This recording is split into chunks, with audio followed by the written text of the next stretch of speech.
கடைசி இந்த மாதத்துடைய வாக்கு தத்துவத்தை ஏசாயா 58:8.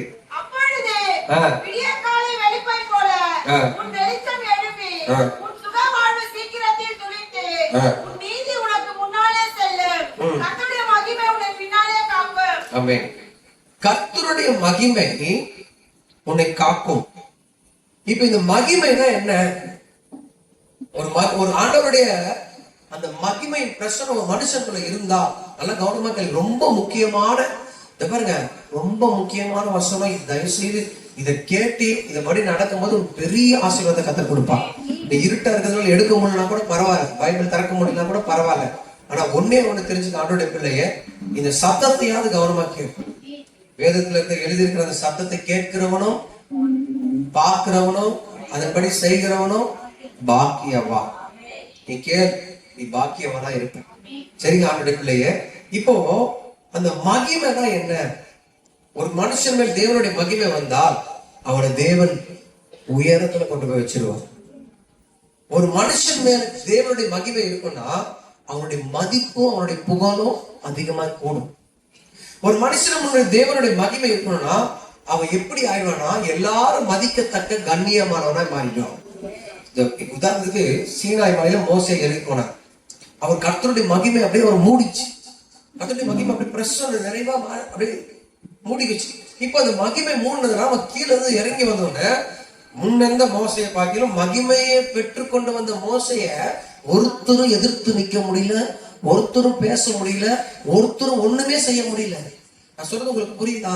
இதுக்கு என்ன காரணம்? கர்த்தருடைய மகிமை அவன் மேல் தங்கி இருந்தது. இந்த மகிமை உண்மையிலே சொல்ல போனா யாருக்கெல்லாம் அந்த மகிமையை கர்த்தர் கொடுப்பார்?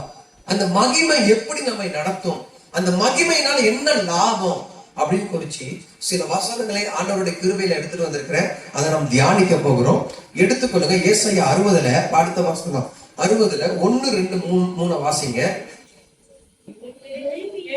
எழும்பி பிரகாசி, உன் ஒளி வந்தது. எங்க உதிக்குது? ஒருத்தர் எழும்பணும் நினைக்கிறாங்க பாருங்க. நல்லா கவனமா புரிஞ்சுக்கிங்க. விழுந்துட்டேன், ஜெபத்தை விட்டுட்டேன், பிரேயர் லைஃப் எல்லாம் போயிடுச்சு, அவ்வளவுதான் அப்படின்னு உட்கார்ந்து இருக்காம, யார் ஒருவன் நான் மறுபடியும் ஆண்டவருக்காக நான் எழும்பணும், யார் ஒருவன் கர்த்தருக்காக ஏதாவது செய்யணும் நினைக்கிற பாருங்க, அவங்க மேல கர்த்தருடைய மகிமை இறங்கும், அவங்க மேல கர்த்தருடைய வல்லமை இறங்கும், அவங்களை கர்த்தர் கண்ணியமாக்குவா, அவங்களை கர்த்தர் உயர்த்துவா, அவங்க மூலமா கர்த்தர் பெரிய காரியம் செய்வா. இதோ நீ விழுந்து கிடக்கிற அந்த இடத்துல இருந்து மறுபடியும் எழும்பி வா. கர்த்தருடைய வல்லமை மேல இறங்குது. இந்த சத்தத்தை கேட்கிற உன் மேல கர்த்தருடைய மகிமை இறங்க ஆரம்பிக்குது. இந்த சத்தத்தை கேட்கிற உன் மேல கர்த்தருடைய பிரசன்னம் இறங்க ஆரம்பிக்குது. இந்த கர்த்தருடைய வார்த்தையை கேட்கிற உன்னை மறுபடியும் வல்லமைய கர்த்தர் பயன்படுத்த போகிறான். வல்லமைய கர்த்தர் பயன்படுத்த போகிறான். மோசையை பயன்படுத்துற தேவன், மோசையோடு இருந்த கர்த்தர் உன்னோடு கூட இருப்பான். அப்ப ஆண்டவருடைய பிள்ளையே, அதுக்கு அடுத்த வசனம், இருள் காரிருள் எல்லாம் மூடும், ஆனாலும் உன் மேல கர்த்தர் உதிப்பார். எங்க யாரு மேல காணப்படுமா? கர்த்தருடைய மகிமை என் பக்கத்துல பார்த்து சொல்லுங்க. உன் மேல, அவரை உங்க மேல சொல்லுங்க. சொல்றது காது கேட்குதா? கர்த்தருடைய மகிமை உங்க மேல காணப்படும். நீ எழுந்தா, அதுக்கு ஒரு நிபந்தனை இருக்கு. எழுந்தாதான் மகிமை வரும். படுத்துட்டே இருந்தா தூக்கம் தான் வரும், தரித்திரம் தான் வரும். தூக்கம் கூட வராது, தூங்குற மாதிரி வேற இருக்கலாம். அது சொல்றது புரியுதா? யார் ஒருத்தர் எழுமணும்னு நினைச்சானோ அவனை கர்த்தர் உயர்த்த ஆரம்பிச்சிருவான். யார் ஒருத்தர் நல்லா இப்போ ஆண்டவரோட நெருங்கணும்னு நினைச்சானோ அவனுடைய மதிப்பு, அவனுக்கு புகழ் எல்லாம் தானா வரும். ஏன்னா கர்த்தருடைய மகிமை அவன் மேல இறங்க ஆரம்பிக்கும். அதான் சொல்றாரு, கர்த்தருடைய மகிமை உன்மேல். சரி, இப்போ 19 வசனம் வாசிங்க. அதே 60 19. நான் சீக்கிரமா எடுக்கிறேன்.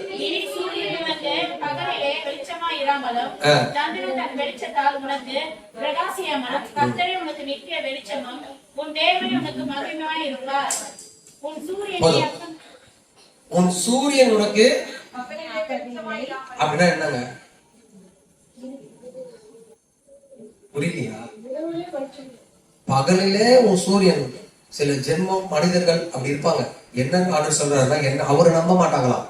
பக்கத்துல இருக்கிற வெளிச்சத்திலேயே வாழலாம், பக்கத்துல இருக்கிறவங்களுடைய உதவியே நாடி வாழலாம். அதுதான் உன் சூரியன். என்னது உனக்கு பகலில, அதுதான் அதுக்கு அர்த்தம். ஆவிக்குரிய அர்த்தம் அதுதான். ஒருத்தங்களை சார்ந்து இனி நீ வாழ மாட்ட. உன் வெளிச்சத்துக்கு தேடி உன்னை சார்ந்து நிறைய பேர் வர வைப்பாங்க. கர்த்தர் வர வைக்க போறார். ஏன்னா கர்த்தருடைய மகிமை உன் மேலதான் இறங்குது. கர்த்தருடைய மகிமை உன் மேலதான் உதிக்குது. இந்த மாதத்துல கடைசியில கர்த்தர் பேசுறார். உன்னை தேடி, உன் வெளிச்சத்தை தேடி ராஜாக்கள் ஓடி வருவாங்க. உதிக்கிற உன் வெளிச்சத்தை தேடி ராஜாக்கள் நடந்து வருவார்கள். ஜனங்கள் நடந்து வருவார்கள். ஜனங்கள் ஓடி வருவார்கள். அதுதான் 3 வசனம் சொல்லுது. நீ தேடி போக வேண்டியதில்லை, உன்னை தேடி வர வைப்பார் ஆண்டவர். அதான் 3 வசனம் வாசிங்களா. அதுல உன் வெளிச்சத்தின் இடத்துக்கு ஜாதிகளும் உதிக்கிற உன்னுடைய ஒளியின் இடத்துல யார் நடந்து வருவார்? நீங்க ஒருத்தரை நம்பி வாழ்றீங்க பாருங்க, அதுதான் உன் சூரியன். உனக்கு பகலில வெளிச்சமா இராமல் அவங்க ஒருத்தங்களை ஒருத்தர் டிமாண்ட் பண்ணியே வாழ்வாங்க. இவங்க இல்லைன்னா என்னால வாழ முடியாது, இவங்க இல்லைன்னா என்னால ஒண்ணும் செய்ய முடியாது, என் புள்ள இல்லைன்னா என்னால வாழ முடியாது, என் புருஷன் இல்லைன்னா என்னால வாழ முடியாது, இவங்க இல்லைன்னா என்னால வாழ முடியாது. டிமாண்ட் பண்ணி வாழ்ற மனசு வாழ்க்கை. இது இல்லைன்னா என்னால வாழ முடியாது சொல்றீங்க பாருங்க. கர்த்தர் அதுதான் சொல்றாரு. அதெல்லாம் இல்லைன்னா, அந்த வெளிச்சத்துல இருக்கிறதெல்லாம் இல்ல, உனக்கு நான் கொடுக்கிற வெளிச்சமே உன்னை தேடி எல்லாரும் ஓடி வருவாங்க. ராஜாக்கள் ஓடி வருவாங்க. உன் மகிமையை பார்த்து ஜாதிகள் ஓடி வரும். உன் மேல இருக்கிற அந்த அபிஷேகத்தை பார்த்து, அந்த வல்லமையை பார்த்து ஊர்ல இருக்கிற எல்லாரும் வருவாங்க. எல்லா தேசத்துல இருந்து வருவாங்க, எல்லா எல்லையில இருந்து வருவாங்க, எல்லா பகுதியிலிருந்து வருவாங்க. கர்த்தர் இந்த நாள்ல கடைசியில, இந்த 2025 முடிவுல கர்த்தர் வாக்கு கொடுக்கிறார். இந்த கடைசி ஆராதனை 11ஆம் மாசத்துல வாக்கு கொடுக்கிறார். என் மகிமை உண்மை உதிக்கும். உங்க கிட்டதான் ஆலோசனை கேட்க வருவாங்க. புரியுதா? உங்க கிட்டதான் என்ன பண்ணலாம், என்ன செய்யலாம் சொல்லி ஆலோசனை பண்றதுக்கு ஜனங்கள் ஜாதிகள் எல்லாம் ஓடி வருவாங்க. எத்தனை பேர் நம்புறீங்க? அது எதனாலனா கர்த்தருடைய மகிமை உண்மை உதிக்கிறதுனால, கர்த்தருடைய மகிமை உண்மையில தங்கி இருக்கிறதுனால, கர்த்தருடைய மகிமை உண்மையில இருப்பதனால. 20ஆம் வசனம் வாசிங்க. நீ மத்தவரை நம்பி வாழ்றது இல்ல, நீ சந்திரனோ அந்த சின்ன வெளிச்சத்துல வாழ்றல, அதுவும் நீ மறையதில்ல. கர்த்தரே உனக்கு நித்திய வெளிச்சமா இருப்பா. உன் துக்க நாட்கள் முடிந்து போகும். நான் சொல்றது உங்களுக்கு புரியுதா? கர்த்தர் தான் உனக்கு நித்திய வெளிச்சமா இருப்பா. எத்தனை பேர் விசுவாசிக்கிறீங்க? எத்தனை பேர் நம்புறீங்க? உன் துக்கத்தை மாத்துற தேவன், உன் துக்கத்தை சந்தோஷமா மாத்துற ஆண்டவர், அவர் மகிமை உங்க மேல தங்கும் பொழுது, அவர் வல்லமை உங்க மேல இருக்கும் பொழுது, நீ யாரையும் தேடி போக வேண்டியதில்லை. உன்னை தேடி ஒரு கூட்ட ஜாதி வரும், உன்னை தேடி ஜனங்கள் வருவாங்க, உன்கிட்டதான் ஆலோசனை கேட்க வருவாங்க, உன்கிட்டதான் எனக்கு உதவி செய்யும் சொல்லி நிற்பாங்க. அந்த மாதிரி கர்த்தர் உன்னை கொண்டு வர போகிறார் மகள்ல. அந்த மாதிரி கர்த்தர் உன்னை உருவாக்க விரும்புகிறார். ஆனா நம்ம என்ன பண்ணணும்னா, இன்னும் படுத்துக்கிட்டே இருந்தா கர்த்தர் பயன்படுத்தவே மாட்டான். நான் சொல்றது உங்களுக்கு புரியுதா? எழும்பணும். என்ன பண்ணணும்? எழும்பணும். நான் ஆண்டவருக்காக எழும்பணும், நான் ஆண்டவருக்காக செய்யணும் அப்படின்னு ஒரு எழும்புதல் உனக்குள்ள வரணும். நீ மத்தவங்க உன்னை 1000 பேர் உனக்கு வேதனைப்படுத்தி இருக்கலாம், உங்களை நிறைய பேர் மனசு துக்கப்படுத்தபடி பேசி இருக்கலாம். நீ சர்ச்சுக்கு போற, ஒன்னும் கஷ்டமா படுற, இது ஆயிடுச்சு அடுத்தாயிடுச்சு எல்லாம் பேசியிருக்கலாம். இது எல்லாமே பேசி இந்த சத்தத்தை கேட்டு நீ இன்னும் விழுந்து போன நிலைமையில இருந்தா தேவனுடைய அற்புதத்தை பார்க்கவே முடியாது. ஒன்னு தெரிஞ்சுக்க ஆண்டோட பிள்ளையே, நீ தேவனுடைய செயல்களை அற்புதத்தை பார்க்கணும்னா முதல்ல நீ எழுந்து இருக்கிறதுக்கு முயற்சி பண்ணணும். கர்த்தர் சொன்ன, எழும்பி பிரகாசி, உன் ஒளி வந்தது, கர்த்தருடைய மகிமை உன் மேல உதிக்கும். இது வரைக்கும் நீ மத்தவங்களை சார்ந்து வாழ்ந்திருக்கலாம். இது வரைக்கும் அவங்க உதவி செய்வாங்களா, இவங்க உதவி செய்வாங்களா, இவங்க அதை பண்ணும், நீங்க சார்ந்து வாழ்ந்திருக்கலாம். இன்னைக்கு முகமா பேசுற, உன்னை சார்ந்து நிறைய பேர் வாழ கர்த்தர் ராஜாக்களை கொண்டு வர போகிறார். சபையே ராஜாக்கள் உன்னை தேடி ஓடி வருவாங்க. உன்னுடைய உதிக்கிற இந்த ஒளியின் இடத்துல ஆண்டவருடைய சத்தத்தை கேட்கறதுக்கு, ஆலோசனை கேட்கறதுக்கு ஜாதிகள், திரளான ஜாதிகள் வருவார்கள், திரளான ஜனங்கள் வருவார்கள். கர்த்தர் சொல், நான் அனுப்புவேன், நான் கூட்டி சொந்து வந்து சேர்ப்பேன், உன் மகிமை ஒரு நாளும் குறையாது. முந்தின ஆலயத்தின் மகிமை பார்க்கலாம், பிந்தின ஆலயத்தினுடைய மகிமை பெருசா விலங்கு சொன்ன கர்த்தர் உன் மேல இப்ப இருக்கிறத பார்க்கிறோம். 1000 மடங்கு மகிமை, 1000 மடங்கு அபிஷேகம், 1000 மடங்கு வல்லமை கர்த்தர் உன் மேல ஊற்ற சித்தம் உள்ளவரா இருக்கிறார். கர்த்தர் உன் மேல ஊற்ற சித்தம் உள்ளவரா இருக்கிறார். நீ ஒரு முயற்சி பண்ணு, நான் கர்த்தருக்காக எழுதணும், நான் ஆண்டவருக்காக பிரகாசிக்கணும்னு சொல்லு. அல்லேலூயா. பிரச்சனை வந்துச்சு, போராட்டம் வந்துச்சு, சோர்ந்து போவாது. கர்த்தர் நிச்சயமா நான் சொல்றேன், நீ பாக்கியவான். ஏன் அப்படி சொல்றேன்னா, உபாகமம் புஸ்தகம் 26ஆம் அதிகாரத்துல 18-19 வாசிங்கள. உபாகமம் 26, 256 பக்கம், 256வது பக்கம்.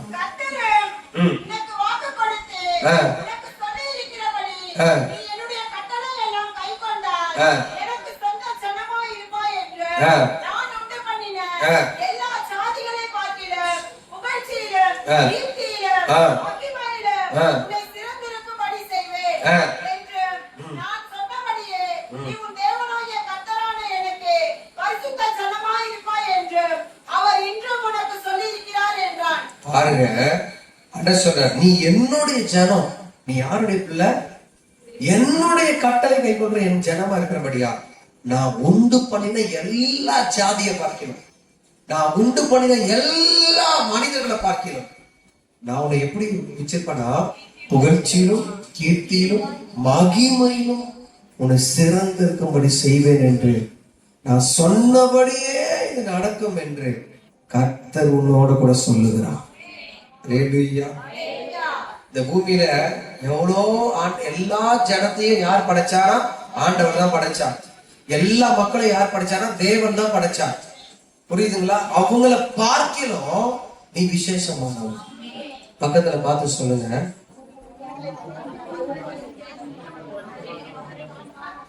அவர்களை பார்க்கிலும் நீங்க விசேஷமானவங்க. ஏன்னா நீ கர்த்தருடைய ஜனம். அல்லேலூயா, அல்லேலூயா. அப்ப நீங்க அவருடைய ஜனமா இருக்கிறதுனால நல்லா புரிஞ்சுக்கீங்க, நீ குறுகி போக மாட்ட, நீ நல்லா வளர்ந்துதான் வருவ. ஆனா நம்ம என்ன செய்யணும்னா, அவர் கட்டளையை கை கொள்ள வேண்டும். என்ன கை கொள்ளணும்? ஆமென். சரி, இப்போ வாசிங்க. இப்ப மகிமை சொன்ன இடத்துல எல்லாம் இப்ப இந்த நீதிமொழி புஸ்தகம் 10ஆம் அதிகாரத்துல 6-7 வாசிங்க. நீதிமொழி 10.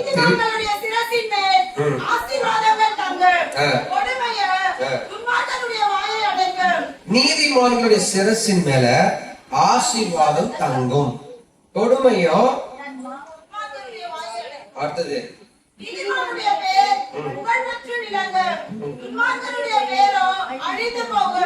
சரி, இப்போ இந்த நீதிமான் சொல்லும் பொழுது யார் கர்த்தருடைய மகிமை இருக்குதோ அவர்கள் யார்னா நீதிமான்கள். நான் சொல்றது உங்களுக்கு புரியுதா? கர்த்தருடைய மகிமை தங்கி இருக்கிற பிள்ளை வேதம் சொல்றது அவன் நீதிமான். நீதிமானுடைய மேல மகிமை தங்கி இருக்கிற பிள்ளைங்க மேல ஆசீர்வாதம் தங்கும், கொடுமையோ துன்மார்க்கனுடைய வாயை அடைக்கும். மகிமை தங்கி இருக்கிற பிள்ளை மேல அவன் பேர் புகழ் பெற்று விளங்கும், துன்மார்க்கனுடைய பேரோ அழிஞ்சு போயிடும். இப்ப நீதிமான் சொல்லும் பொழுது அவன் யாருன்னு நல்லா புரிஞ்சுக்கீங்க, மகிமை இருக்கிற பிள்ளைதான் நீதிமான். தேவனுடைய மகிமை யார் மேல இருக்கும்?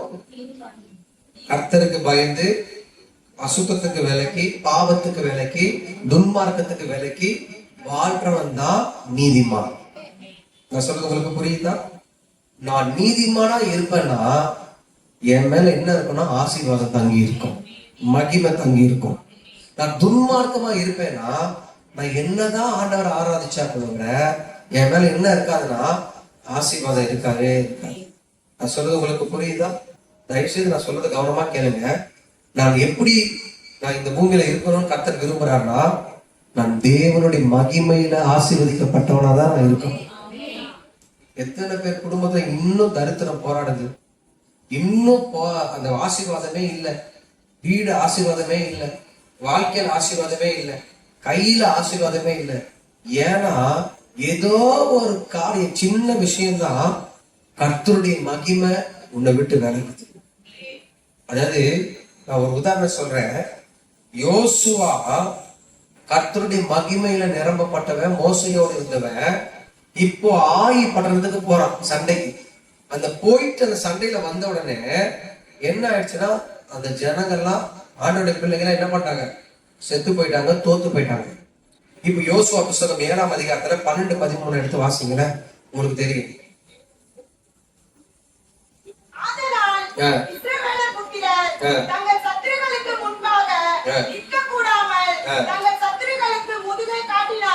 தங்கள் சத்துருக்களுக்கு முன்னாடி நிக்க கூடாம ஏன் முதுக காட்டினாங்க?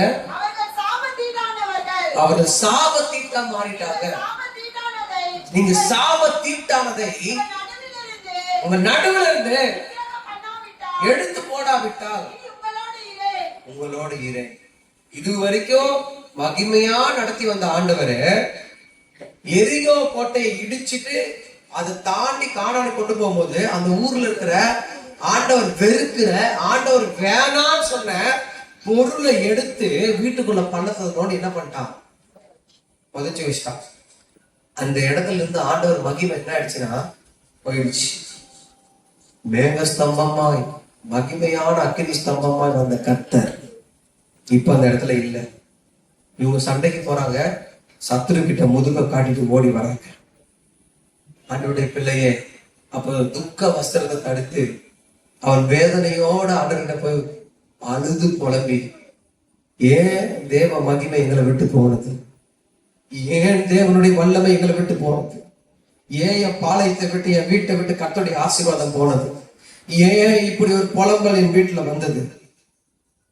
அவன் அழுது புலம்பும் போது கர்த்தர் பேசுறாரு, உன் பாளையத்துல சாபத்தீட்டானது இருக்கும்போது நீங்களும் சாபத்தீட்டாய் மாறிட்டீங்க.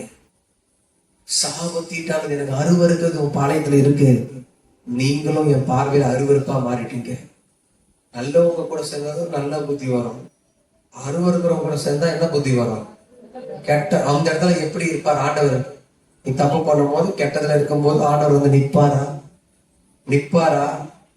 ஒரு நாளும் இருக்க மாட்டார். பேருக்குன்னா அவங்க வந்து ஆண்டோட பிள்ளைன்னு சொல்லலாம். எப்போ ஆண்டவருக்கு பிரியமில்லாத செய்யறாங்களோ, ஆண்டவருக்கு பிரியமில்லாத செய்ய பாக்குறாங்களோ, அப்பவே கர்த்தர் என்ன பண்ணுவாங்கன்னா அந்த இடத்தை விட்டு, அந்த ஸ்தலத்தை விட்டு அவருடைய மகிமை நீங்கி போயிடும். ஒண்ணு புரிஞ்சுக்கிங்க, அவன் மகிமை போயிடுச்சுன்னா அவன் அப்படியே தாழ்ந்து போக ஆரம்பிச்சிடும், குறைய ஆரம்பிச்சிருவான். மகிமை போயிடுச்சுன்னா தரித்திரம் அவனை பிடிக்க ஆரம்பிச்சு, மகிமை போயிடுச்சுன்னா அவனுடைய புகழ்ச்சி கீழே இறங்க ஆரம்பிச்சு, மகிமை போயிடுச்சுன்னா அவன் மதிப்பு குறைய ஆரம்பிச்சிடும். அல்லேலூயா. நான் சொல்றது உங்களுக்கு புரியுது ஆண்டவருடைய பிள்ளையே? அப்போ கர்த்தருடைய மகிமை நம்ம விட்டு போகாதபடி நாம் எப்படி வாழணும்னா ஜாக்கிரதையுள்ள வாழ்க்கை வாழணும். சின்ன சின்ன அந்த குட்டியான ஒரு பாவம் கூட, தேவையில்லாத கசப்பு கூட, தேவையில்லாத எண்ணம் கூட எனக்குள்ள இருக்கக்கூடாது. பிசாசுடைய காரியம் ஒண்ணு உனக்குள்ள இருக்கக்கூடாது. பிசாசு திருடவும், கொல்லவும், பிரிக்கவும், அழிக்கவும் தான் வரான். அது உனக்குள்ள இருந்தா உனக்குள்ள தேவ மகிமை இருக்கவே இருக்காது. சொல்ல கவனமா கேளுங்க, கவனமா கேளுங்க. அந்த மகிமையை நம்ம விட்டு போகாதபடி, அந்த ஆசீர்வாதம் நம்ம விட்டு போகாதபடி, மகிமையின் ராஜா நம்ம விட்டு விலகாதபடி, நான் நடக்கையிலும், பார்வையிலும், பேச்சிலும், என்னுடைய எல்லாத்திலும் பர்ஃபெக்டா, பரிசுத்தமான, யோக்கியமான நான் வாழ்ந்துட்டு வந்துட்டே இருக்கேன். அல்லேலூயா. கர்த்தருடைய ஆசீர்வாதமே ஐஸ்வர்யத்தை தரும். அதனோட அவர் என்ன பண்ண மாட்டார், வேதனையே வராது.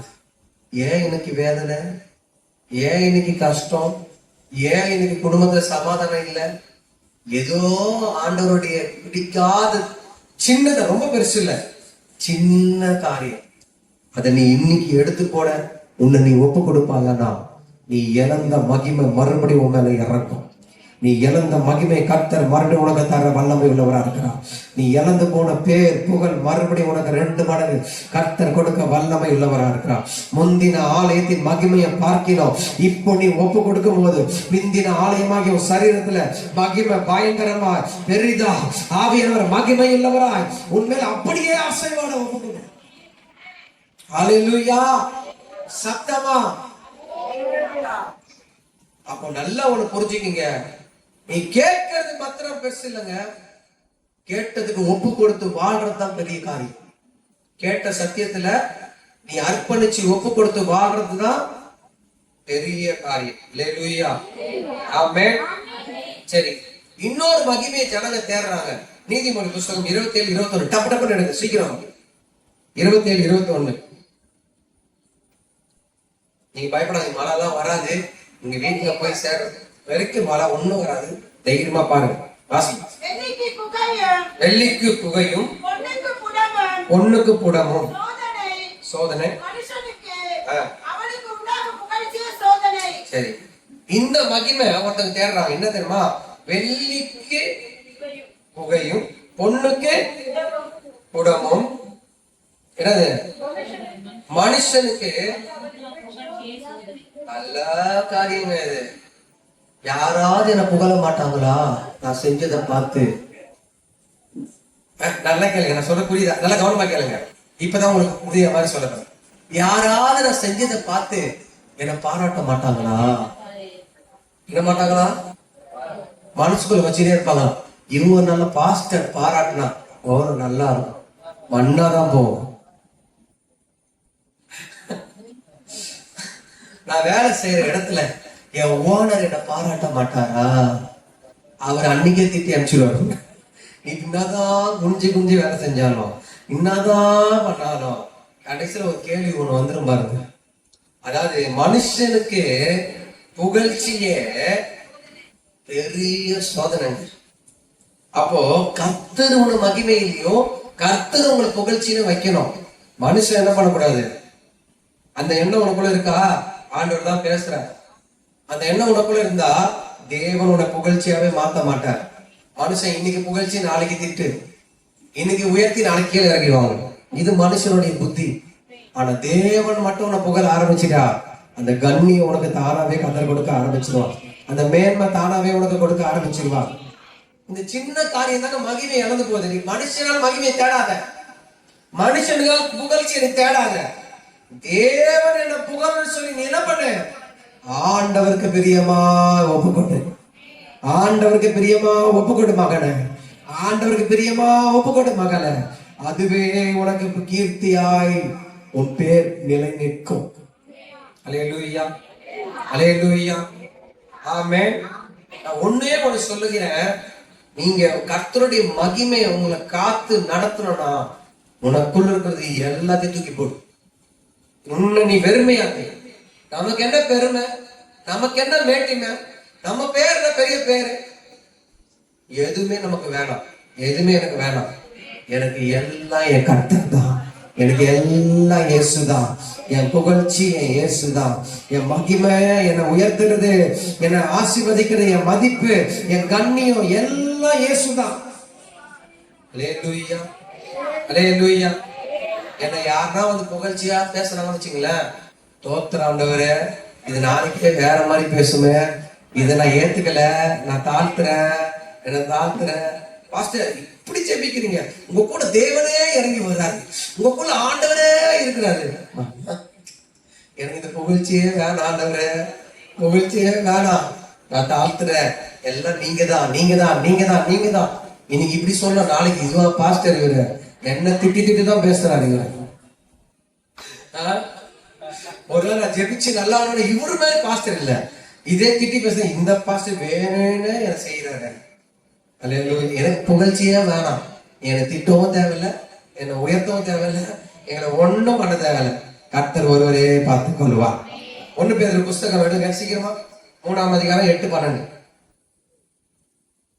1 பேதுரு 3ஆம் அதிகாரம் 8-12, பக்கம் 320, 8ஆம் வசனம். நீங்கள் எல்லாரும்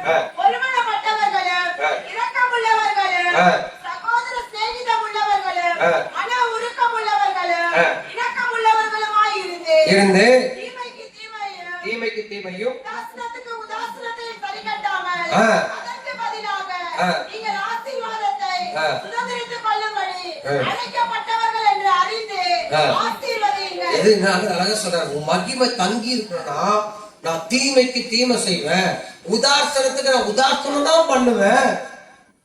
அழகா ஆண்டவர் பேசுறாரு பாருங்க. நான் தீமைக்கு தீமை செய்வேன், உதாசனமான உதாசனம் தான் பண்ணுவேன். அடிச்சா 2 அடி பலான்னு கொடுப்பேன், கேட்டா நான் பதிலுக்கு 10 வார்த்தை கேட்பேன். அல்லேலூயா. கர்த்தர் பேசுறார். அதுக்கு பதிலாக நீங்க என்ன பண்ணுங்க, ஆசீர்வாதத்தை சுதந்திரித்துக் கொள்ளும்படி அழைக்கப்பட்டவர்கள் அறிந்து ஆசீர்வதிங்க. ஜீவனை விரும்பி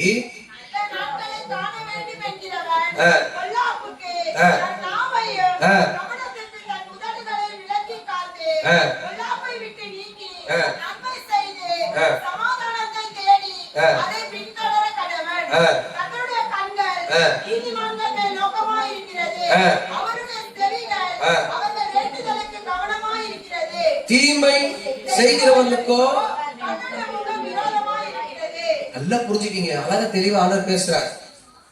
ஆண்டவர் என்ன சொன்னாரு, உன்னை ஒரு கடத்துல அடிச்சா யாருன்னா காட்டுறீங்களா, இல்ல வாயில மட்டும் தான் பேசுறீங்க? எனக்கு உண்மையிலே சொல்ல, நீங்க என்ன அடிச்சாலும் திட்டினாலும் பரவாயில்ல, அமைதியா போயிட்டே இருப்பேன். இது வரைக்கும் அப்படிதான் நான் வாழ்றேன்.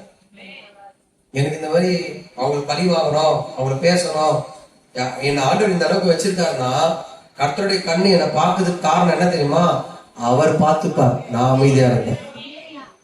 ஒருத்தர் மேல மகிமை இருந்தா அவன் மேல இருக்க மகிமையை யார் பாக்குறானா, ஆண்டவருடைய கண்ணு பார்த்துக்கிட்டே இருக்கும். உன் மேல கர்த்தருடைய மகிமை தங்கி இருந்தா பரலோகமே உன் மேல கண்ணா இருக்கும், பரலோகமே உன்னை பார்த்துக்கிட்டே இருக்கும். ஏன்னா யோபுவ பரலோகமே பார்த்துருந்தது, பிசாசும் பார்த்துருந்தது. ஏன்? யோபு உத்தம, தேவனால் சாட்சி பெறான், சன்மார்க்க, பொல்லாப்புக்கு விலகிறவன். அவன் யாருன்னு சொல்லுதுன்னா நீதிமான். அப்ப நீதிமானா வாழ்றவன், மகிமையோடு இருக்கிறவன் மேல மனுஷ கண்ணு அதுல ஒரு பக்கம் இருந்தாலும் விசேஷமா தேவனுடைய கண்கள் அவனை பார்த்துக்கிட்டே இருக்கும். அல்லேலூயா. நான் சொல்றது உங்களுக்கு புரியுதா? ஆண்டவருடைய பிள்ளையே, என்ன கர்த்தர் பார்க்கணும்னு எத்தனை பேர் விரும்புறீங்க? கையை தூக்கி காட்டணும். இந்த கையெல்லாம் ஆண்டவர் பார்க்கிறாருன்னு வச்சு, உதாசனத்துக்கு உதாசனம் செய்யாது, தீமைக்கு தீமை செய்யாது, பதிலுக்கு பதில் செய்யாத. நீ ஆசீர்வதி. அடுத்து உன்னை சபிக்கிறவங்களுக்கு என்ன பண்ண, ஆசீர்வதி. நீ நல்ல நாட்கள் காணணும்னு நினைச்சேனா, உன் நல்ல நாட்கள் வாழ்க்கை ஃபுல்லாவே செழிப்பை பார்க்கணும்னு நினைச்சேனா, ஆசீர்வாதத்தை பார்க்கணும்னு நினைச்சேனா, உன் வாய, உன் நாவ கபடத்துக்கு என்ன பண்ண, உன் உதட விளக்கு, பொல்லாப்ப விட்டு நீங்க நன்மை செய், சமாதானத்தை தேடி அதை பின்தொடர். என் தேவனுடைய கண் உன் மேலதான் இருக்கும், கர்த்தருடைய கண் உன் மேல மட்டும்தான் இருக்கும். உன் மேல மகிமை அப்படி தங்கி இருக்கும் மகனே. கர்த்தர் பார்க்கும்போது உனக்கு விரோதமா வருகிற சத்துருக்களை, உனக்கு விரோதமா எழும்புற மனுஷங்களை, உனக்கு விரோதமா வழக்காடுகிறவர்களை கர்த்தர் யுத்தம் பண்ணுவான். நம்மளாலதான் அடக்க முடியல, கண்ட்ரோலே பண்ண முடியல, நம்மளாலதான். அப்புறம் என்ன ரசிக்கப்பட்டு என்ன அந்நிய பசங்க. இன்னைக்கு காலையில ஃபர்ஸ்ட் சர்வீஸ்ல பயங்கரமா கேட்காத கேள்வி அங்க சர்ச்சில் பேசிட்டு வந்துட்டு, பாஸ்டர் மெசேஜ் அதை மதிச்சிடுங்க, ரொம்ப பேசிட்டேன். என்னன்னா ரபா ரபா ரபான்னு கத்துற, என்ன உனக்கு வாழ்க்கை மாறிச்சு? நீ கத்துறதுல என்ன பிரயோஜனம்? நான் கேட்கிறேன். குதிக்கிற வானத்துக்கு பூமிக்கு குதிக்கிற நீதான் வானத்துல இருந்து குச்சா மாதிரியே குதிக்கிற. என்ன வாழ்க்கையில நீ மாறிட்ட? என்ன மாறி நீ உட்கார்ந்து இருக்க? இன்னும் அதே பழி வாங்குற, இன்னும் அதே போராடுற. என்ன நீ ரசிக்கப்பட்டேன்னு எனக்கு ஒண்ணும் புரியும். அதனாலதான் கடைசி வரைக்கும் ஆசீர்வாதமே நம்ம சபையில பிள்ளைகளுக்கு என்ன இல்ல, தேவனுடைய நீங்க சண்டை போடுறீங்க, பாவத்தை பாராத பரிசுத்தம் உள்ள தேவனுடைய கண்ணு உன்னை பார்க்குமா? நான் கேட்கிறேன். இருதயம் ஃபுல்லா அப்படியே வைராக்கியத்தை வச்சிருக்க, பாவத்தை பாராத சண்டையே போடக்கூடாது சொன்ன தேவன் உன்னை பார்ப்பாரா? உன்னை பார்க்கும்போது நீ சண்டை போட்டா திரும்பி போயிடுவார். இப்போ உங்க பிள்ளை ரோட்ல ஒருத்தரை போட்டு அடிச்சுட்டே இருந்தா 4 பேர் உங்க பிள்ளை அந்த சண்டையை பாக்குற, நீங்க அந்த வழியில போறீங்க, எல்லாரும் உங்களை பார்க்கும்போது நீங்க என்ன பண்ணுவீங்க? அந்த கூட்டத்திலே நீங்க நிக்கிறீங்க, இந்த உங்களுக்குள்ள சண்டை போடுது, ஒருத்தர் அடிச்சுருக்கிறான், சண்டை போட்டுக்கிறான், இந்த கூட்டம் ஃபுல்லா இருக்கு. நீங்க யாரடா சண்டை நடக்குதுன்னு சொல்லி பாக்குறீங்க. உங்களுக்கு தெரிஞ்ச 10 சொந்தக்காரங்க அதுல இருக்காங்க. இப்படி எட்டி இப்படி பார்க்கும்போது எல்லாரும் யாரா எட்டி பார்க்குது, கும்பல பாக்குது பின்னாடி இருந்து. அப்புறம் இந்த பையனை பாக்குது, யார் பெத்த புள்ள, ரவுடி புள்ளங்க. அப்ப உங்களுக்கு எப்படி இருக்கும்? உடனே அந்த இடத்த விட்டு நீங்க என்ன பண்ணுவீங்க? உங்க பேர் என்ன ஆகும்? அசிங்கமா அப்படி கதை குனிஞ்சு என்ன பண்ணுவீங்க? நீங்களே பார்க்க முடியல உங்க புள்ள பண்றத. அப்போ நீங்க பண்றத ஆண்டவர் எப்படிங்க உங்களை பார்ப்பாரு? கர்த்தருடைய கண்ணு எப்படிங்க உங்க மேல இருக்கும்? நான் கேட்கிறேன், ஏன் தீமையை சமைக்க மாட்டீங்க? ஏன் பொறுமை உங்களுக்குள்ள வர மாட்டேது? ஏன் உதாசனம் பண்றீங்க? நல்லா ஒண்ணு புரிஞ்சுக்கீங்க, இதெல்லாம் எடுத்துட்டு வரல. கர்த்தருடைய ஆவியான அர்ஜென்டா எடுத்துட்டு வந்த மெசேஜ் தான். கர்த்தருடைய ஆவியான யாரையோ புது வருஷத்துல ஆசீர்வதிக்க போறாரு. நீ இந்த ஒரு தீர்மான ஃபாஸ்டிங் 3 நாள் கண்டிப்பா நம்ம சபை பிள்ளைங்க அன்னைக்கு லீவா தான் வைப்பேன். எல்லாரும் வரணும். நீ தேவனுக்கு முன்னாடி எழுதி கொடுக்கணும் தீர்மானம் பண்றத. கர்த்தருக்கு முன்னாடி உன் கையால, நான் பேனெல்லாம் வாங்கி வச்சிட்டேன், பேப்பர் வாங்கி வச்சிட்டேன், தீர்மானத்தை எழுதி நீ ஆசீர்வதிக்கப்படுறா ஒரு தேவனோடு உடன்படிக்கை பண்ணதான் வேணும். அல்லேலூயா, அல்லேலூயா. அப்ப எப்படி நம்ம மேல மகிமை இருக்கோ, நீ எழுதி பிரகாசி, நான் உனக்கு புகழ்ச்சியா வைப்பேன், நான் உனக்கு கீர்த்தியா வைப்பேன், உனக்கு சொந்த வீடு தருவேன், ஆசீர்வதிப்பேன், பரலோகத்துல ஆசீர்வாதம் வைப்பேன்னா உன் எண்ணங்கள் எப்படி இருக்கு? நம்முடைய எண்ணங்கள் எப்படி இருக்குங்க? தயவு செய்து ஒண்ணு புரிஞ்சுக்கீங்க ஆண்டோட பிள்ளைய, நீ எவ்வளவு கர்த்தருக்கு உன்னை மாத்திக்க ஒப்பு கொடுத்துட்டே இருக்கிறீங்க, உண்மை தேவனுடைய ஆசீர்வாதம் தங்கி இறங்கிட்டே இருக்கும். உன்னை அப்படியே கர்த்தர் நிரப்பிட்டே இருப்பார். அபிஷேகம் ஒருத்தருக்குள்ள வந்துச்சுன்னா அவனுக்குள்ள மாற்றம் வரும். அதுதான் உண்மையான அபிஷேகம். நான் சொல்றது உங்களுக்கு புரியுதா? நான் ரொம்ப சண்டை போடுவேன், நான் ரொம்ப கோபக்காரன், நான் ரொம்ப விடவே மாட்டேன் அப்படின்னு சொல்றேன்னா, ரொம்ப பேசினேன்னா அபிஷேகம் நிரம்பரவனா இருந்தா. 2வது இப்பதான் என்கிட்ட சொல்லுவாங்க, நிறைய பேர் என்கிட்ட சொல்லிருக்காங்க, பாஸ்டர் எவ்வளவு பெரிய ஆள் நான் தெரியுமா, ஆம்பளைன்னு பார்க்க மாட்டேன், யாருன்னு பார்க்க மாட்டேன், அடிச்சு துவைச்சிருவேன், இப்ப சண்டையை பார்த்தா வீட்டுக்குள்ள போய் ஒளிஞ்சுக்கிறேன். அந்த அபிஷேகம் மாத்திடுச்சு. என்னது, சும்மா இருக்க சண்டையை நான் தூண்டுவேன் பாஸ்டர், இப்ப நம்ம செய்யறது இல்ல. ஏன் தெரியுமா? கர்த்தருடைய அபிஷேகம் மாத்திடுச்சு. அதுதான் உண்மையான அபிஷேகம். அதுதான் உண்மையான அபிஷேகம். நீ என்ன ஆவியில நிரப்புறீங்க? என்ன அபிஷேகம் அந்நிய பாஷை பேசுறீங்க? நான் கேட்கிறேன். கர்த்தருடைய மகிமை உன்னை விட்டு போயிடும். ஒரு மனுஷன் கர்த்தருடைய மகிமை போயிடுச்சுன்னா அவன் அலைஞ்சு திரிகிறவனா மாறிடுவான். அவன் வாழ்க்கையில நிம்மதி இருக்காதுங்க. அவன் வாழ்க்கையில நிம்மதியே வராது. நான் சொல்றது உங்களுக்கு புரியுதா? நான் சொல்றது உங்களுக்கு காதுல கேக்குதா? இந்த வசனத்தை கேட்கிறவனும் இதன்படி செய்கிறவனும் பாக்கியவான், கர்த்தர் அவன் மேல் நோக்கமாயிருப்பான். அல்லேலூயா, அல்லேலூயா. பக்கத்துல கையை பிடிச்சு புது வருஷத்துக்குள்ள போறோம் 2026. அப்போ இப்படியே இருக்கக்கூடாது. தேவனுடைய ஆசீர்வாதம் பெற்றுக்கொள்ள வேணும்னா உங்களை மாத்திக்கங்க, உன் சுவாபத்தை மாத்திக்கங்க. கர்த்தர் உங்களை பக்கத்துல பாசங்க ஆசீர்வதிப்பார். சொல்றது உங்களுக்கு புரியுதா? நான் வசனம் பேசும்போது பாஸ்டர் அவங்களுக்கு தான் பேசுறேன், மனசுலயே ஓடும், இவங்களுக்கு தான் பேசுறேன், அதையும் எனக்கு தெரியுது. முதல்ல உனக்கு தான் பேசுறேன், அதையும் அவன் மண்டைக்கு ஏற மாட்டேது. அவங்களுக்கு பேசுற, அவங்க ஆசீர்வாதமா இட்டு போட்டோம், நீ அப்படியே உட்காரு தடுத்துற. நீங்க அப்படி நினைக்கிறது நல்லா புரியுது எனக்கு. நான் உண்மையிலே கர்த்தருடைய பலிபீடத்துல சொல்றேன். எதுவுமே யோசிச்சு நான் பேசல, எதுவுமே அப்படி பேசணும் எனக்கு அவசியம் இல்லை. அப்படி பேசணும்னு நான் விரும்ப மாட்டேன். ஒவ்வொரு நாளும் தாழ்மையா சொல்றேன், ஆண்டவர் தான் என் வாயோடு பேசுறேன். கர்த்தருடைய ஆவியானவர் தான் உன்னை பேச வைக்கிறார். அல்லேலூயா. உன்னை நேசிக்கிறார், உன் மேல அன்பா இருக்கிறாரு. நீ மாறணும். ஃபர்ஸ்ட் வரும்போது எனக்கு தான் வருது, எனக்கு தான் பேசுறாரு. யார் ஒருத்தர் ரிசீவ் பண்ணிக்கிறானோ அவன் மேல் கர்த்தருடைய கண்கள் நோக்கமா இருக்கும். இங்க நான் பேசும்போது யாரையோ நினைக்கிறது அவங்க தான், ஆண்டவர் அவங்களுக்கு தான் பேசுறாரு. அப்ப எதுக்கு இங்க உட்கார்ந்து இருக்கு? உனக்கு பேசணும் அவசியம் இல்லை. எதுக்கு உன்னை கத்த கொண்டு வரணும்? எனக்கு தான் பேசுறார், என்னை ஆசீர்வதிக்கிறதுக்காக கர்த்தர் பேசுறார். அல்லேலூயா. 1 தீமோத்தேயு புத்தகத்தை எடுத்துக்கொள்ளுங்க. 1 அதிகாரம் 15-16 எடுத்து வாசிக்கலாமா? பக்கம் 286 பக்கம்.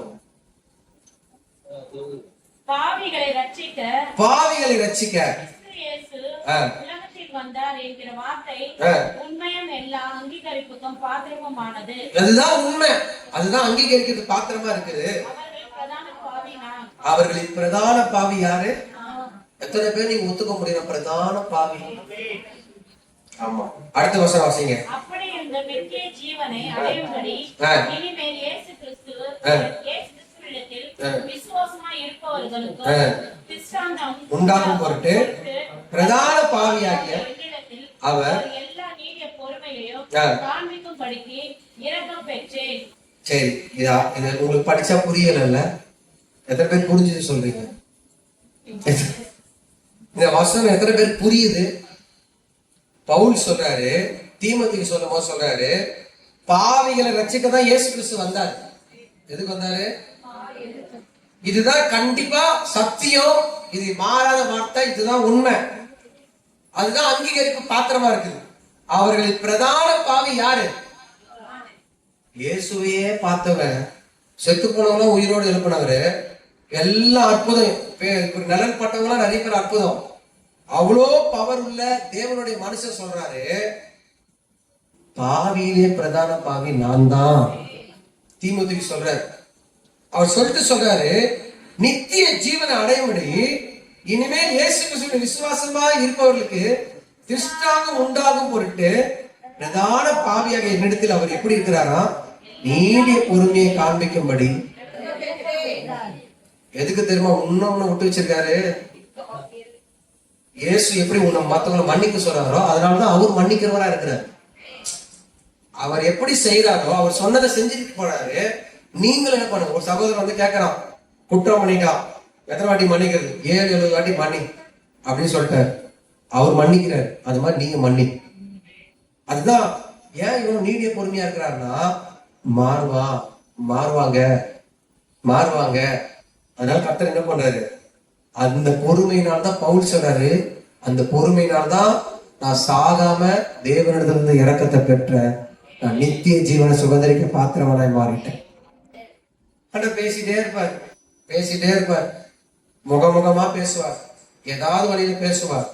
ஆனா மாறணும் மனசு இல்லாம இறுதிய லாஸ்ட் அவர் பொறுமைக்கு ஒரு எல்லை ஒன்று சொல்லுவாங்க பாருங்க.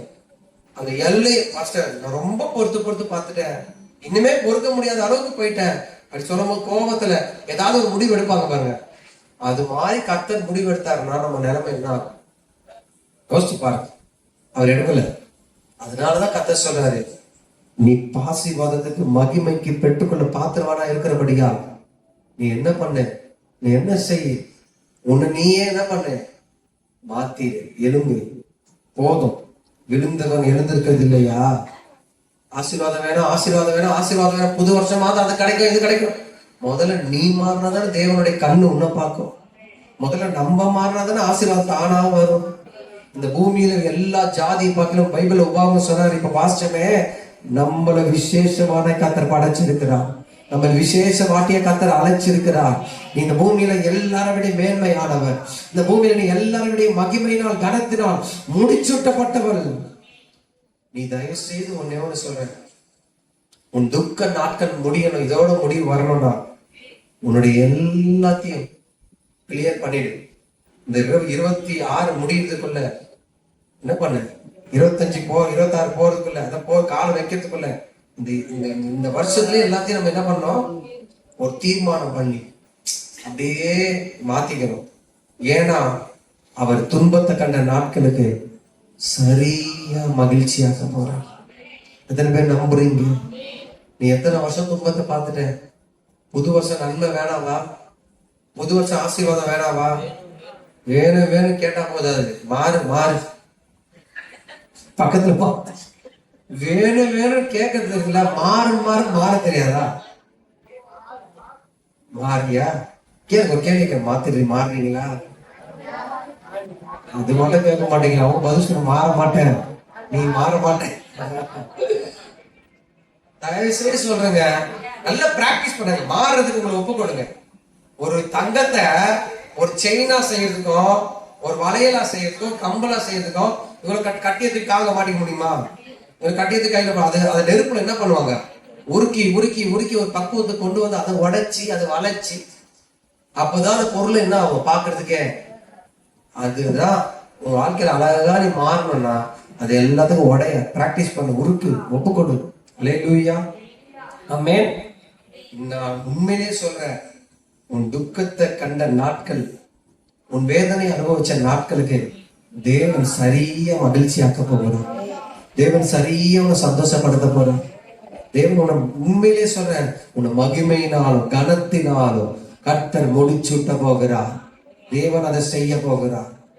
ஒரு ஆண்டவருடைய பிள்ளையே ஒருத்தர் 38 வருஷமா துன்பத்தை நான் பாக்குறான். 38 வருஷமா வியாதி. அதை மட்டும் எடுத்து வாசிச்சு முடிச்சிடலாம், மணி டைம் ஆயிடுச்சு. யோவான் 5ஆம் அதிகாரத்துல 1ல இருந்து வாசிங்களேன். எல்லாம் 130வது பக்கம். இவைகளுக்கு பின்பு யூதருடைய பண்டிகை ஒன்று வந்தது. ஆ, அப்பொழுது இயேசு எருசலேமுக்கு போனார். ம். எபிரேய பாஷையிலே ம். பெதஸ்தா என்னப்பட்ட ஒரு குளம் ஆ. எருசலேமில் ஆட்டு வாசலின் அருகே ம். இருக்கிறது. ஆ. அதற்கு 5 மண்டபங்களும் உண்டு. ஆ. அவைகளிலே குருடர், சப்பானிகள், தூப்பின உறுப்புடையர்கள் முதலான வியாதிக்காரர் அநேகர் படுத்திருந்து ஆ. தண்ணீர் எப்பொழுது கலங்கும் என்று ஆ. காத்துக் கொண்டிருப்பார்கள். ஆ. ஏனெனில் சில சமயங்களிலே தேவதூதன் ஒருவன் அந்த குளத்திலே இறங்கி தண்ணீரை கலக்குவான். தண்ணீர் கலங்கின பின்பு யார் முந்தி அதில் இறங்குவானோ அவன் எப்பேற்பட்ட வியாதியஸ்தனாய் இருந்தாலும் சொத்தமாவான். 38 வருஷம் வியாதி கொண்டிருந்த ஒரு மனுஷன் அங்கே இருந்தான். சரி போதும். எத்தனை வருஷமா இருக்கிறான்? 38 வருஷம். வியாதி வருஷம் என்ன சொல்லுது? வாழ்க்கையில பாதி ஆயுசு வியாதியிலே போயிடுச்சு. பாதி நாள் உனக்கு வியாதியிலே போயிடுச்சு. இப்போ அவர் சொல்றாரு 13ஆம் வசனத்தை வாசி. 13-14. சொஸ்தமாக்கப்பட்டவன் ஆ. அவர் இன்னான் என்று அறியவில்லை. ஆ. அவ்விடத்தில் ஜனங்கள் கூட்டமாய் இருந்தபடியினால் ஆ. இயேசு விலகி இருந்தார். அப்பொழுது அதுக்கு பின்பு இயேசு அவனை தேவா- தேவாலயத்திலே கண்டு, ஆ. இதோ, நீ சொஸ்தமானாய். ஆ. அதிக கோடானதொன்றும் கேடானதொன்றும் கேடானதொன்றும் உனக்கு வராதபடி நீ பாவம் செய்யாதே என்றார். இங்க 38 வருஷமா வியாதி பிடிச்ச மனுஷனை இயேசு குணமாக்கிட்டாரு. இப்ப அவனை தேவாலயத்துல பாக்குறாரு. அங்க வந்திருக்கிறான். அங்க ஆண்டவர் அவனை பார்த்து ஒன்னே ஒண்ணு சொல்றாரு, மகனே 38 வருஷமா படுத்த படுக்கைய துக்கத்தின் நாட்களை நீங்க கடந்தல. 38 வருஷமா நீ எவ்வளவு கஷ்டப்பட்டிருப்ப. இப்ப நல்லாயிட்ட. இனி அதிக கேடானது உனக்கு சம்பவிக்காதபடி நீ என்ன செய்யக்கூடாதா? பாவம் செய்யாது. நீ நல்லாயிட்ட, உன்னை ஆசீர்வதிச்சிட்ட, மகிமை உன் மேல வந்துடுச்சு. இனி பாவத்தை செஞ்சு மகிமை இழந்துட்டு மறுபடியும் படுத்த படுக்கையா ஆயிடாத. என்ன ஆயிடாத? படுத்த படுக்கையா. அதுதான் ஆண்டவர் சொல்ற. உன்னை ஆசீர்வதிக்கணும் கர்த்தர் விரும்புறார். உன்னை உயர்த்தணும் கர்த்தர் விரும்புறார். எத்தனை பேருட்ட ஆண்டவர் தான் பேசுறான்னு நினைக்கிறீங்க? ஆண்டவருக்கு முன்னாடி கரத்தை உயர்த்தி காட்டுங்க. உன்மேல் இனி கர்த்தருடைய கண்கள் பார்க்க வேண்டுமானா உன்மேல் கர்த்தருடைய அக்கினி மகிமை எரிஞ்சு கொண்டே இருக்க வேண்டும். நீ கையிட்டு செய்யற வேலையெல்லாம் கர்த்தர் பார்க்கணும்னா, உனக்கு 100 மடங்கு கர்த்தர் பலன் கொடுக்கணும்னா, இனி நீ பாவம் செய்யாதபடி, தேவனுடைய நன்மையை இழந்து போகாதபடி, தேவனுடைய கிருபையை நீ இழந்து போகாதபடி நீ எச்சரிக்கையா இருக்க வேண்டும் மகனே. எத்தனை பேர் அந்த கிருபையை பெற்றுக்கொள்ள போறீங்க? அப்படியே கர்த்தருக்கு முன்னாடி எழுந்து நிற்போம் எல்லாரும். ஒரு பெரிய மகிமை, நீ இழந்த மகிமை கர்த்தர் திரும்ப தரப்போறேன்னு வாக்கு கொடுக்கிறார். இழந்த ஜெபாவி, இழந்த எல்லாமே உன் கையில் திரும்ப வரப்போகுது. விசுவாசிக்கிறீங்களா? எழுந்து கர்த்தர் உன்னை தூக்கி எடுக்கணும். எழுந்து நட. படுக்கையை எடுத்துக்கொண்டு நட. இயேசு சொன்ன மாதிரி உன்னை சொல்லப்போ எழுந்து நட. அல்லேலூயா. மகிமையோட தான் நீங்க இருந்து போகணும். அபிஷேகத்தோட தான் இங்க இருந்து போகணும். கரண்ட் போய் வந்தா சரியாவே ஆவியில நிரம்பல. நான் அதனால சீக்கிரமே மெசேஜை முடிச்சுட்டு 5 நிமிஷத்துல உங்களை அனுப்பிடுறேன். கரெக்டா 11:05 நான் அனுப்பிடுறேன். சரியா? நல்லா விட்டு கொடுக்க போறேன். எத்தனை பேர் விட்டு கொடுக்க போறீங்க? எத்தனை பேர் கர்த்தருடைய மகிமை என் மேல மறுபடியும் தங்கணும்? இழந்த மகிமை என் மேல இறங்கணும். நீ ஒரு ஆலயம். முந்தின ஆலயத்தின் மகிமையை பார்க்கணும். பிந்தின ஆலயத்தின் மகிமை பெருசா இருக்க சொன்னார்னா உங்க மேல அந்த மகிமை இப்ப இறங்க போகுது. பக்கத்துல இருக்கிற தட்டி எழுப்பு, கிளவி ஆகிடாதீங்க. உன் படுக்கையை எடுத்துக்கொண்டு நடன்னு சொல்லு. உன் படுக்கையை எடுத்துக்கொண்டு நட, மகிமையை பெற்றுக்கொண்டு போ. அல்லேலூயா. அதான் கால் இழுத்து பிடிக்கும், நடக்கவே முடியல பாஸ்டர். இயேசு உன் படுக்கையை எடுத்துக்கொண்டு நட. அல்லேலூயா. நல்லா ஏந்து கத்தரை துச்சி பாருங்க, எல்லாம் மறைஞ்சு போயிடும். கண்ணை மூடுங்க, எல்லாம் கண்ணை மூடுங்க. தலையில இந்த தலைமையில அவர் அருளுகிற மகிமை, அவர் அருளுகிற தீபம் என் தலைமையில இருக்கும், என் தலைமையில இருக்கும். தலைவர் ஆண்டவரே, உங்க மகிமை என்மே, உங்க வல்லமை என்மே, அபிஷேகம் என்மே, வியாதி, பலவீனம், தரித்திரம், போராடுகிற வல்லமை இந்த இடத்தை விட்டு நான் கடந்து போகும் பொழுது என்னிடத்தில் அது இருக்க முடியாது. கர்த்தருடைய மகிமை என் மேல் இறங்கவும், இருள், வியாதி, அந்தகாரம், சாபம், அந்த மகிமை, கர்த்தருடைய மகிமை சுட்டெரிச்சு போட்டுவிடும். கர்த்தர் என்னை மகிமையினாலும் கனத்தினாலும் புகழ்ச்சினாலும் என்னை அலங்கரிப்பான். அல்லேலூயா. எத்தனை விட்டு கொடுக்க போறீங்க? கண்ணை திறக்காதீங்க ஒரு நிமிஷம். இவங்க பாக்குறது அவங்க பாக்குறது உனக்கு தேவையில்லாத வேலை. உன்னை கர்த்தர் பாக்குறாரா? உன்னை கர்த்தர் விசுவாசமா உன்னை நிரப்ப விரும்புறாரா? இந்த இடத்தை விட்டு போகும்போது அபிஷேகம் இல்லாம மகிமை இல்லாம போக கூடாது. நீ யாரா இருக்கலாம், உன்னை அழைச்சது கர்த்தர். பூமியில உள்ள எல்லா ஜாதிகளை பார்க்கலாம் நான் உன்னை கீர்த்தியும் புகழ்ச்சியுமா வைப்பேன் கர்த்தர் வாக்கு கொடுக்கிறவன். நீ கீர்த்தியும் புகழ்ச்சியுமா இருக்கணும் தான் கர்த்தர் விரும்புறா. நாம செஞ்ச சின்ன தப்பு, சின்ன ஒரு கசப்பு, சின்ன ஒரு உதாசனம் உன் ஆசீர்வாதத்தை கெடுத்து போடும் கர்த்தர் சொல்றா. அந்த மகிமை இழந்து போடும் கர்த்தர் சொல்றா. இப்ப நான் உன்னை மகிமையினால் கனத்தினால் முடிச்சு விட்ட போகிறேன், என் வல்லமையினால் உன்னை முடிச்சு விட்ட போகிறேன். கண்ணை திறக்காது, எல்லாம் கண்ணை மூடுங்க. அந்த மகிமை எனக்கு வேணும்னு சொல்லி தாகத்தோடு ஹல்லேலூயா கரங்களை தட்டி எல்லாரும் கண்ணை மூடுங்க. யாரும் கண்ணை திறக்கூடாது. ஆவியானவர் கடைசியா அவனை நிரப்புவார். நீ இழந்ததை பெற பாருங்க. அபிஷேகம் என் மேலே, ஆவியானவர் அபிஷேகம்,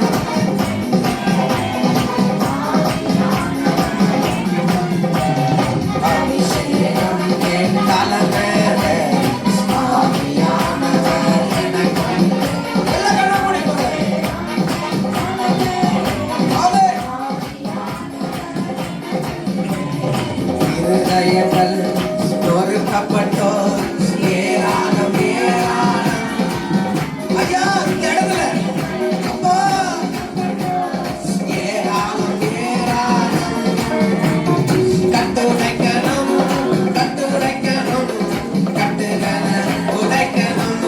கையை தட்டி எல்லாருமே சின்ன பிள்ளைங்க மேல பெரியோர் மேல கர்த்தருடைய அபிஷேகம் அபிஷேகம் அபிஷேகம் என் மேலே, ஆவியானவர் மகிமை. முந்தின ஆலயத்தின் மகிமையை பார்க்கிறோம், பிந்தின ஆலயமாகிய உண்மை கர்த்தருடைய மகிமை பேசு. அபிஷேகம்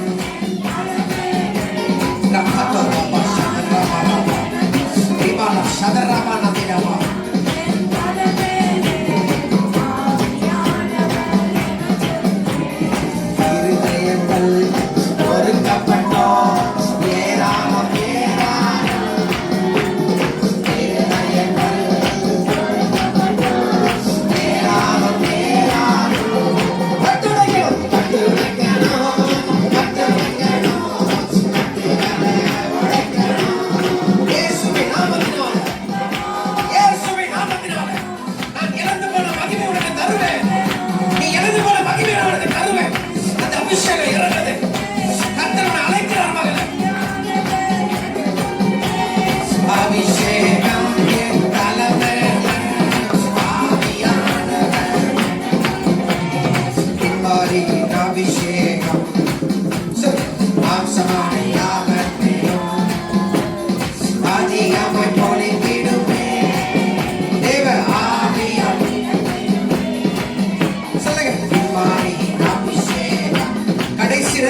மறுபடியும் பேச போறேன். தரிசனத்துல பேச போறேன். என் மகிமை இறங்குது, என் வல்லமை இறங்குது.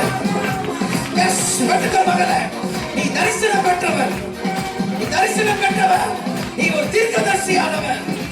என் மகிமை உண்மையில அக்கினியாய் இறங்கணுமே, அக்கினி நாவாக அமரணுமே, காற்றாக வீசணுமே, இவன் நதியாக பாயணுமே. எலும்பு பள்ளத்தாக்கில் சேனையை நான் காண்கிறேன்.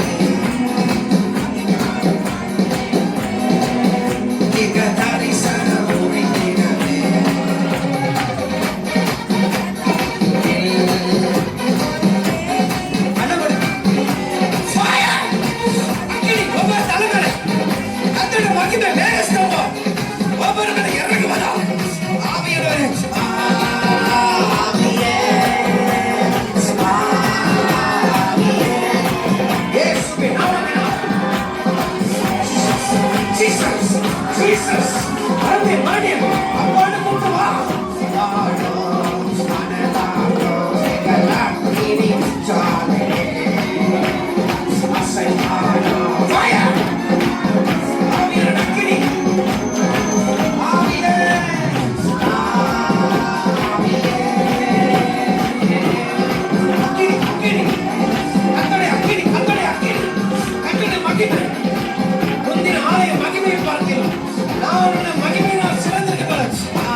Yes, yes, yes.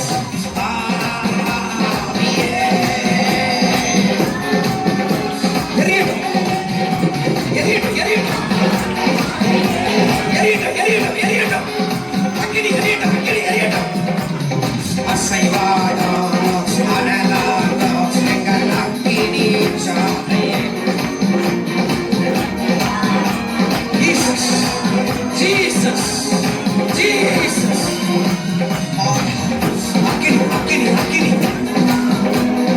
என்ன குறையா உன் பாத்திரத்துல மகிமை குறையா.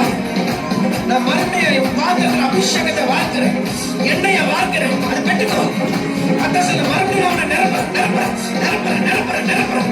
என் வல்லவன், என் வல்லவன், என் மகிமை. Jesus. Glory, glory, fire, அக்கினி. உன் வாயை விரிவா தர, உன் வாயை நன்மையெல்லாம் நிரப்புறேன்.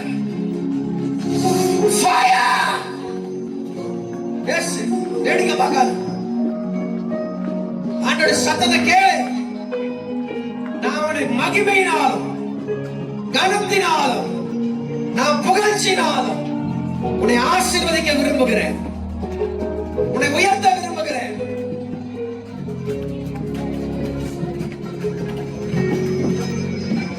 இந்த சத்தத்தை கேட்ட உன்னை எனக்கென்று நான் தெரிந்தெடுக்கிறேன், என் ஊழியத்துக்கென்று நான் உன்னை அழைக்கிறேன். இந்த அழைப்பின் சத்தம் உனக்கு கேட்குதோ, உண்மையிலே அபிஷேகம் இறங்கும். அழைக்கப்பட்ட பிள்ளைங்க மேல வல்லமை இறங்கும், அக்கினி இறங்கும். உன் அழைப்பு சாதாரணமான அழைப்பு இல்ல மகளே, உன் அழைப்பு சாதாரணமான அழைப்பு இல்ல மகனே. சத்துருக்கள் கோட்டைகளை நடுங்குற அழைப்பு உன் அழைப்பு, பிசாசுகள் நடுங்குற அழைப்பு உன் அழைப்பு. நான் உன்னை அப்படித்தான் அழைத்திருக்கிறேன், நான் உன்னை அப்படிதான் அழைத்திருக்கிறேன். விக்கிரகங்களை நிர்கலமாக்குற அழைப்பு உன் அழைப்பு. அதை கெடுக்கிறதுக்காக, அந்த மகிமை இழப்பதற்காக பிசாசு உன்னோட போராடுறான்.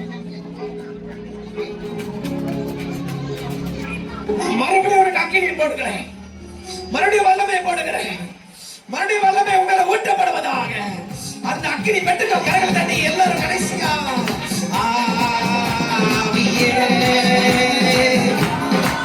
கடைசியா விட்டுக்கோ, கருத்தை விட்டுக்கோ.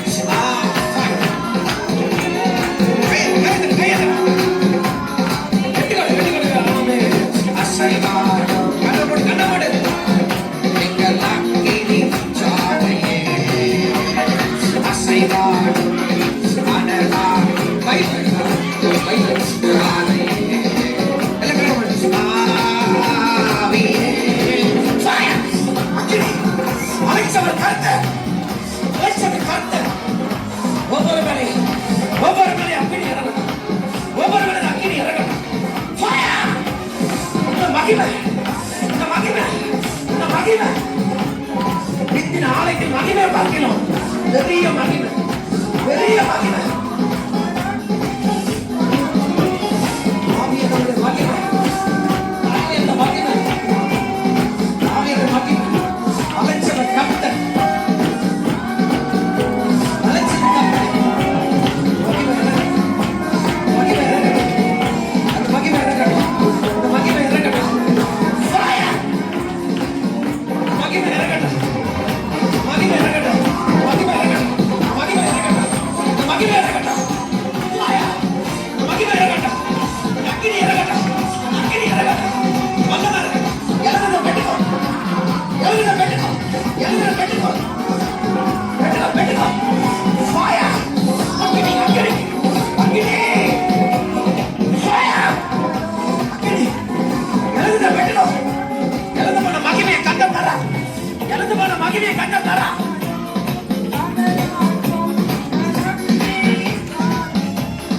நிறைய பேர்கள் ஆவியின் மகிமை மறுபடியும் புதுப்பிக்கிறத பார்க்கிறேன். மறுபடியும் அபிஷேகத்தை புதுப்பிக்கிறத நான் பார்க்கிறேன். ஜீசஸ், இது எரிந்துட்டே இருக்கும். இது இனி உனக்குள்ளது குறையாது. நம்ம கரையில் தட்டி ஆமே எல்லா கரையில தட்டி கடைசியா வெட்டுக்கள்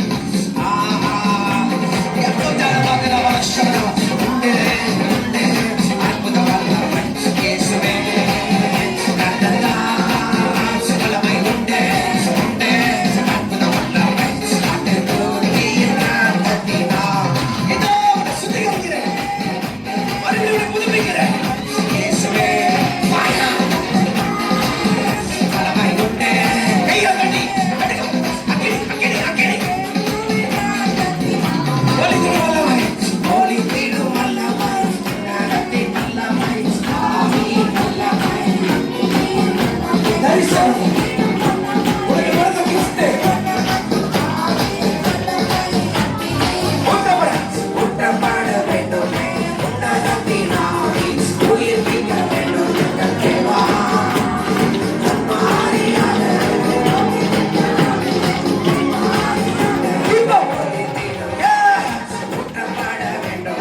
நான் இப்ப வெளியே எடுக்கிறேன்.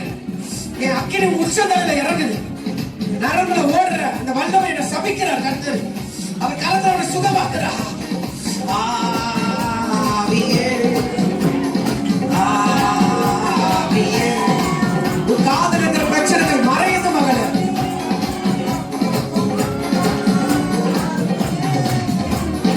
அசைவாடும் அனலாடும் எங்கள் அக்கினி ஜுவாலை. அசைவாடும் அனலாடும் எங்கள் அக்கினி ஜுவாலை. நீ புதுப்பிக்கப்பட்ட பாத்திரம். நீ மறுபடியும் புதுப்பிக்கப்பட்டவர். நீ மறுபடியும் கர்த்தருக்கு வேணும். உன் தேவனுக்கு என்று நீ வேணும். இனி சாத்தான் உன்னோட போராட முடியாது. உன்னை பலவீனப்படுத்தவும் முடியாது. உன்னை எதிர்க்கவும் முடியாது. அவனுக்கு திராணி இல்ல, அவனுக்கு ஒண்ணு இல்ல. நான் அவனை பலப்படுத்துகிறேன். என் வல்லமை அவனை பலப்படுத்தும். ரேபா ராதா ராபாஷா நரா ரேபா ராதா ராபாரா ரேபனா வராதானா மெத்தினி கனோஷா காபுவா ஏபா கஷேரனாமா ஏபா தரித்துகோ சபையே ஏபா தரித்துகோ சபையே எக்காத வாயிலவே சபையே லேதராபா ஷாதராபா நதராபா லேதராபா ஷபாதானா பாதினா இக்கட்டோட நாத்திராக்கலாமா, உன் இக்கட்டை நான் மாற்றுகிற தேவன் என்று கத்த சொல்லுகிறார். உன் துன்பத்தை நாட்களுக்கு சரியா மகிழ்ச்சியாக்குற தேவன் என்று சொல்லுகிறார். நீ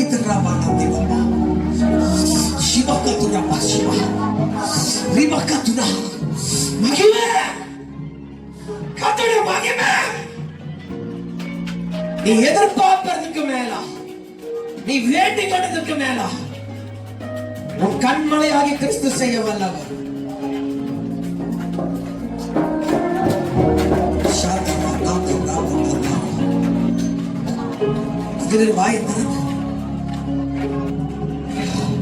உன் தலை மேல கைய வச்சு நீயே சொல்லு.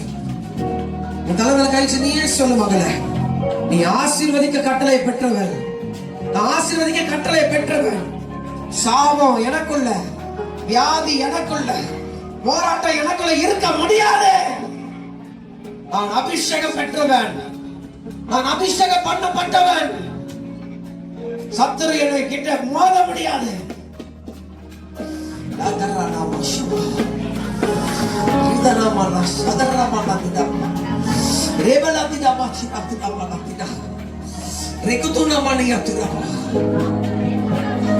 ரெட்டுடத்தி துக்கத்துல சாம்பல் இருந்த பிள்ளைய உன் அந்த ரெட்டின் துக்கத்தின் வஸ்திரத்தை கர்த்தர் கழட்டி போட்டு இனி மகிழ்ச்சியின் வஸ்திரத்தையும் சிறந்த வஸ்திரத்தையும் அபிஷேகம் பற்ற பெற்றுக்கொண்டவர்கள் மகிமையை பெற்றுக்கொண்டவங்க கர்த்தர் கொடுக்கிறார்.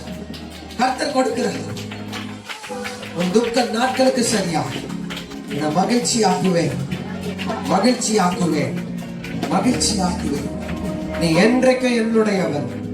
நீ என்றென்று என் தலைமுறை தான். நீ என்றென்றைக்கு என் சந்ததி தான். என் சந்ததி அப்பத்துக்கு இறந்து தெரியாது. உன் பாயத்தில் இருக்கிற அசுத்தத்தை, உனக்குள்ள இருக்கிற தேவையில்லாத அருவருப்பை தூக்கி போடு. நான் அசுத்தத்திற்கு தேவன் அல்ல, நான் பரிசுத்தத்திற்கு தேவன்.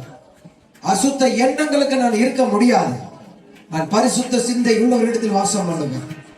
உன் எண்ணங்கள் பரிசுத்தமா இருக்குமானா, உன் செயல்கள் பரிசுத்தமா இருக்குமானா, நான் உன்னோடு கூட இந்த செய்யற காரியங்கள் பயங்கரமா இருக்கும், பயங்கரமா இருக்கும் என்று சேனைகளின் கர்த்தர் உரைக்கிறார். உன்னோடு கூட பேசுறார். யாரோ சாட்சி சொல்றீங்களா? யாரோ சாட்சி சொல்றீங்களா? வாங்க முன்னாடி வாங்க.